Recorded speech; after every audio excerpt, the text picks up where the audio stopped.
Okay, so now g6 and you can see what's coming next.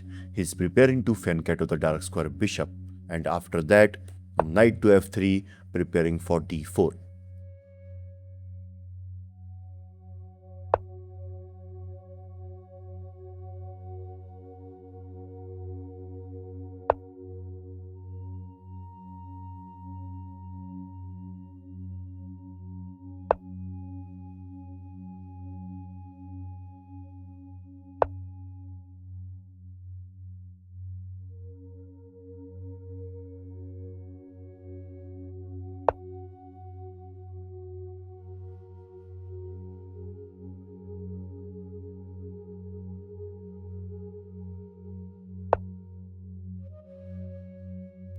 And after that, a6 by Anish, attacking the bishop. And now the main line continues with bishop takes c6.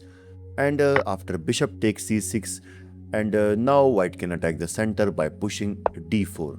If c takes d4, knight takes d4. But instead of defending, it's better to just focus on development. So that's why knight to f6 might be the best option. And if knight takes c6, b takes c6, queen to e2. And when the dust settles, you can see in the next move, this dark square bishop is ready to jump to e3. And this rook can also join the party anytime. Whereas if you look at the black pieces, in the next move, black is going to castle, getting the king safe.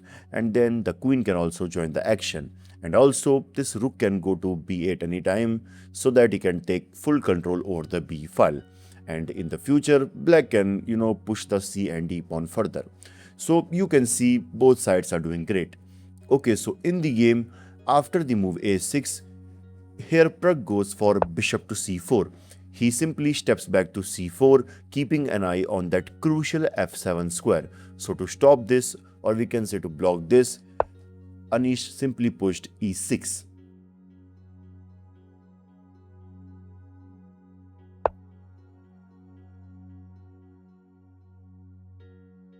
And after that, knight at g goes to e7, and you can see he's preparing to castle short.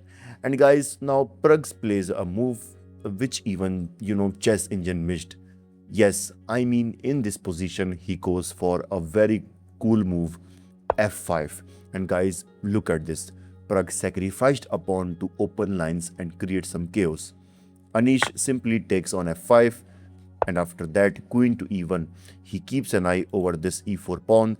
And yes, I know some of you might be thinking of the move knight to b4, which targets the c2 pawn, but simply knight g5, creating immense pressure on f7. And let's suppose if he pushed d5, so that he can stop this move. And guys, I just want you all to pause the video, and can you guess the next move which white can play in this position? In this position, white can go for this amazing move, knight takes d5. And let's suppose if black goes for now knight takes c2, attacking the queen and the rook simultaneously. But for now, queen to f2, creating immense pressure over the f7 pawn. And if let's suppose knight takes a1, now comes e takes f5. And if black tries to attack the queen by, let's suppose, bishop to d4, simply bishop to e3.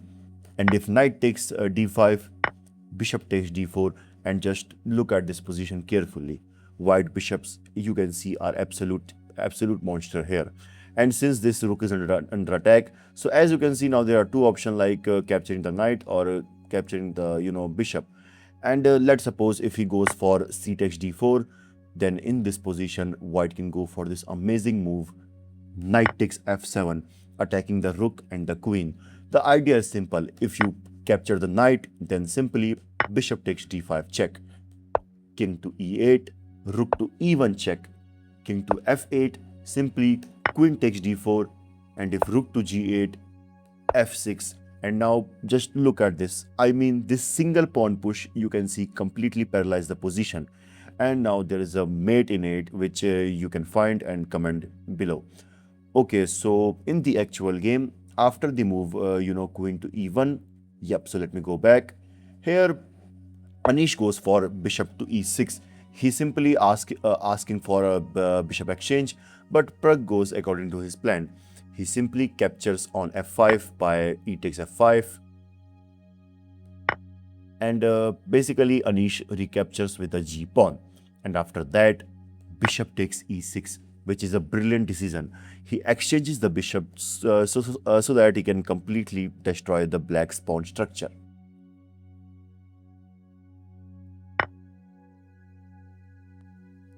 And after that he finally captures with the queen, and you can see here Pragg queens look solid, so that's why queen to d7. Giri calmly offers a queen trade. He wants to get a relief, or we can say he wants to relieve the pressure so that he can get into an endgame. But Pragg simply brings it back on c4, because obviously he cannot exchange, because then he will lose all of his advantage. And finally Anish decides to castle long.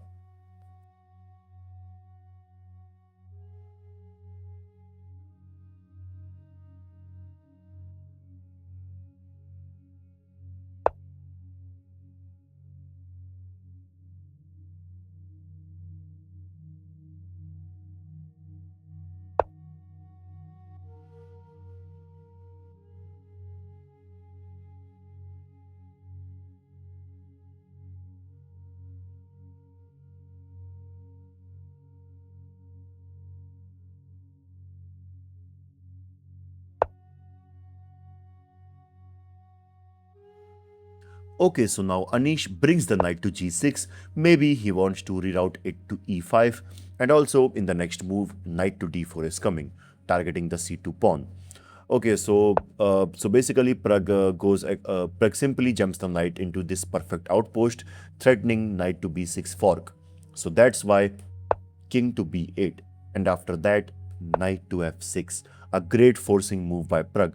And now you can see simply bishop takes f6 is now forced, bishop takes f6, and you can see here Pragg is successful in eliminating the black's active bishop from g7.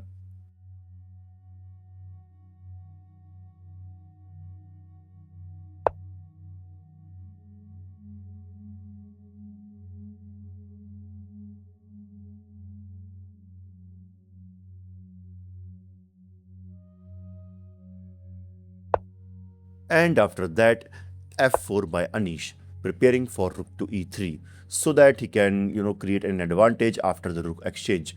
So to stop this, Pragg decides to exchange the rooks with rook takes e8 check, and obviously Anish recaptures with the rook, and after that rook to e1, because because you can see the threat of a rook to e3 was quite there. So that's why Pragg brings it there, so that he can exchange the rook if this rook comes there. Okay, so now rook to f8, and guys, you can see that's a great decision by Anish, because and basically he is eyeing on that f4 pawn.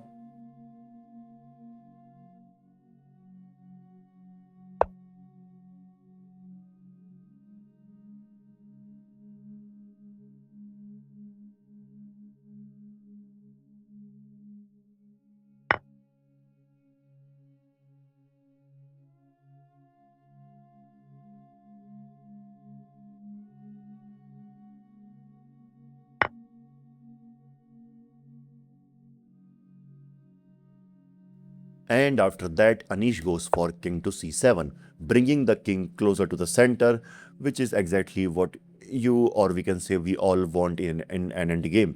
And after that, knight to g5 by Pragg, targeting on f7 as well as preparing for a tactical blow.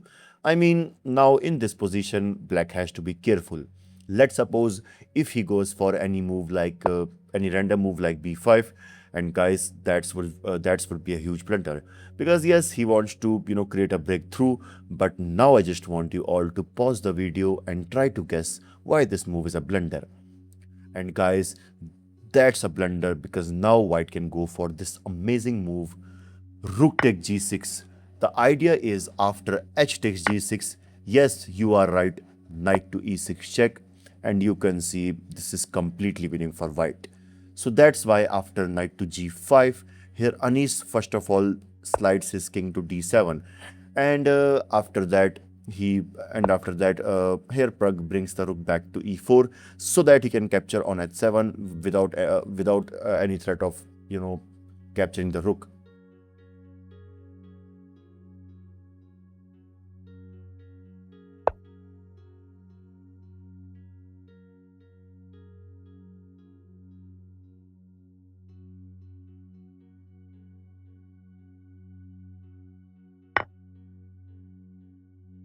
And after that, d5, kicking the rook. So that's why rook to e2, but d4. And Anish, continues the pawn march. So bishop to e1, and after that, knight at c goes to e5, centralizing the knight. And in the next move, this knight can, jump to g4 and then to e3, which will be a great outpost for the knight. Okay, so now Pragg goes for rook to e4. And the idea behind this is that in the next move, he's preparing to push b4 so that he can deflect the c pawn and then rook takes d4. But Anish goes according to his plan.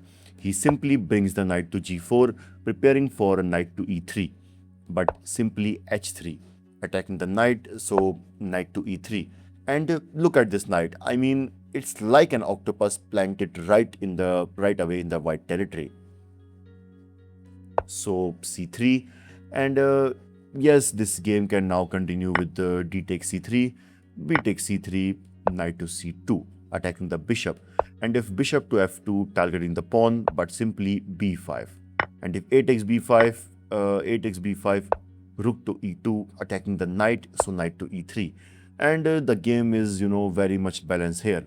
But in the game after the move c3, here Anish makes a mistake with knight to d5. And guys, that's a mistake because just think about it. Just to attack the pawn on c3, Anish brings the knight back from e3, which is the best outpost for the knight.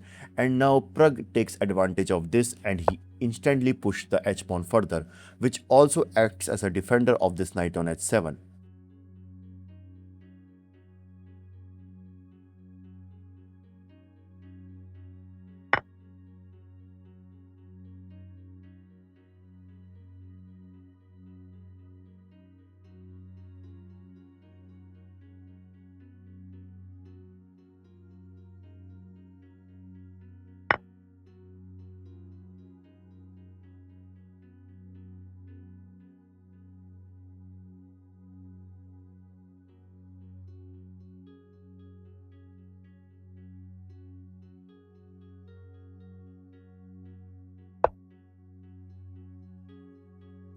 Okay, so since this knight is attacked, so that's why knight to g5.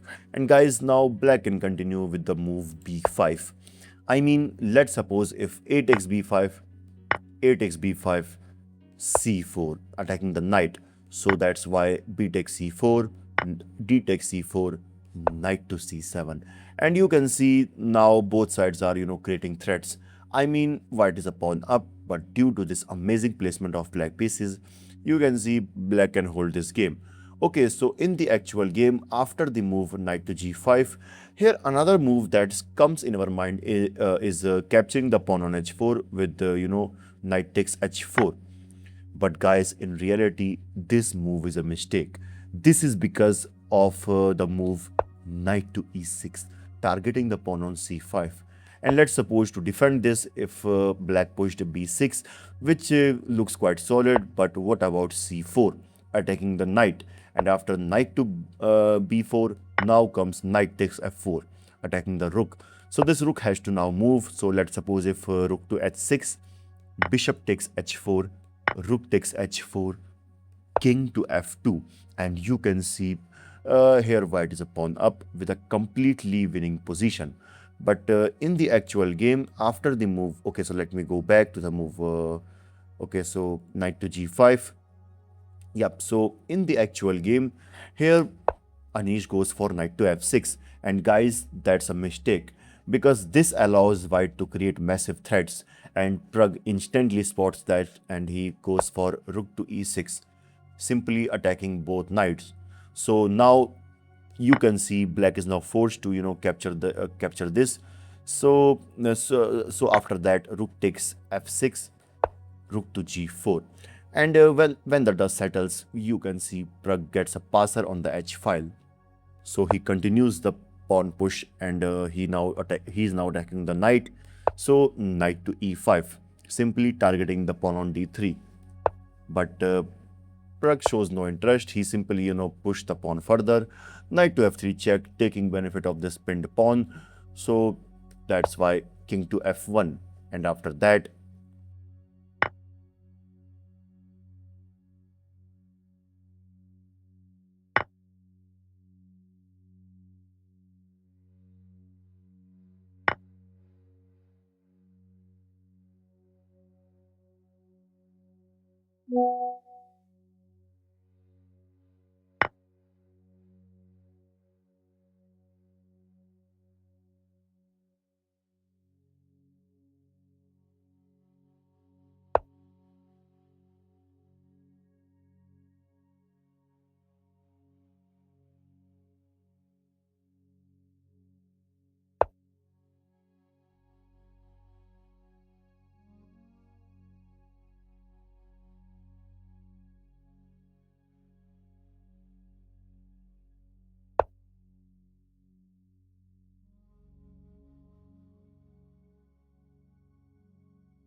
and in this position, the final move by Pragg is h7, and here Anish Giri resigned. Because let's suppose if he tries to stop the pawn by rook to h4, which looks logical, but simply king to g5. And if black captured the pawn, then you can see this check is coming, and then boom, simply black has to lose his rook. So that's why rook to h2. He has to keep this rook on h file, but simply rook to h6. And you can see now no one can stop the pawn, rook to f2, and finally h8 equal to queen. What an amazing, magnificent game by Pragg. Like this video, and I will see you in the next one. This is your host Bison signing off. Bye bye.